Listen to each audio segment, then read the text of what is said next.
Recoating in stereolithography. Stereolithography is a process consisting of a continuous repetition of two distinctive steps. First, the solidification of one layer of the product, and other is recoating or covering the top of the partially built product with a new layer of liquid resin. Over 90% of all existing stereolithography machines in the world use a blade or scraper for recoating process. How, however, the scraping recoating process is rather slow and not absolutely perfect. De- Depending on the geometry of the part which is built, inaccuracies can occur which can lead to poor prototypes. Only a few machines are based on other recoating techniques. Here, part A shows the situation after one layer has been covered. The upper surface of the part which has been just solidified is at the same same height as the free resin surface. The aim is to reach situation F in which the upper surface is exactly one layer thickness below a perfectly leveled resin surface. Owing the surface tension of the liquid, lowering the elevator by just one layer of thickness is is not enough to make the resin flow over the part. First, the elevator fully immersed the product to allow the resin to overflow it at situation B. At this point, too much resin is on on the part. Second, the elevator rises again and bring the product slightly out of the resin. On top of the part, there is now as an excess of resin in at situation C. Now the actual scraping process can take place. A blade moves over the part at a certain velocity and with a certain gap between the top of the part and the bottom of the blade. This gap is controlled by the height of the elevator. While the blade moves over the part, it should remove all the excess resin from the top and leave exactly one layer thickness of resin on top of the part at situation D. This is the most important and determining step in the process.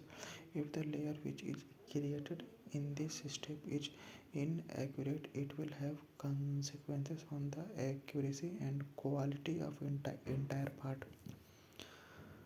Now the elevator moves down again and places the top of the part in its right position for scanning the next layer, that is one layer below the resin level. The resin surface at this moment is still disturbed.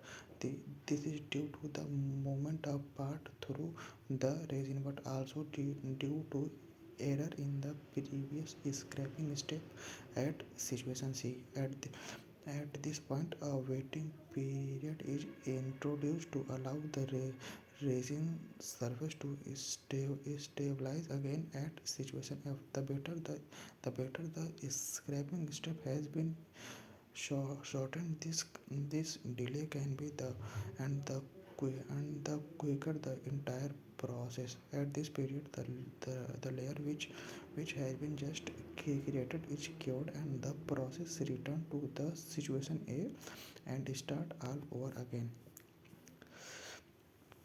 It is very difficult to make the blade remove the exact amount of resin from the part and leave exactly one layer thickness on it.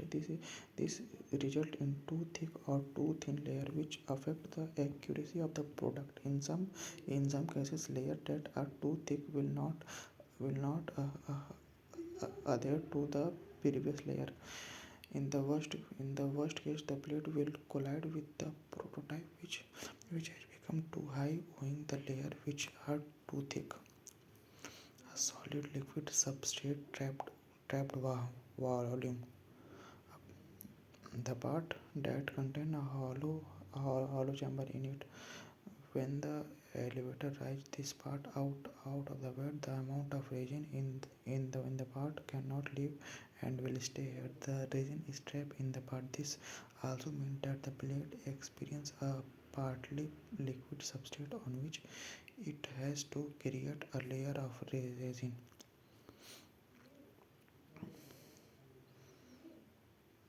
These problems are never experienced with massive non-trapped volume part. The present solution mostly consists of increasing the delay of the end of the recoating process. Theory. By its movement, the blade will impose a flow of resin. If certain conditions are fulfilled, a triangular velocity profile will exist between the blade and the substrate. The resin close to the part will not move to a similar velocity. The resin in contact with the substrate and absolute velocity zero and relatively velocity to the blade V.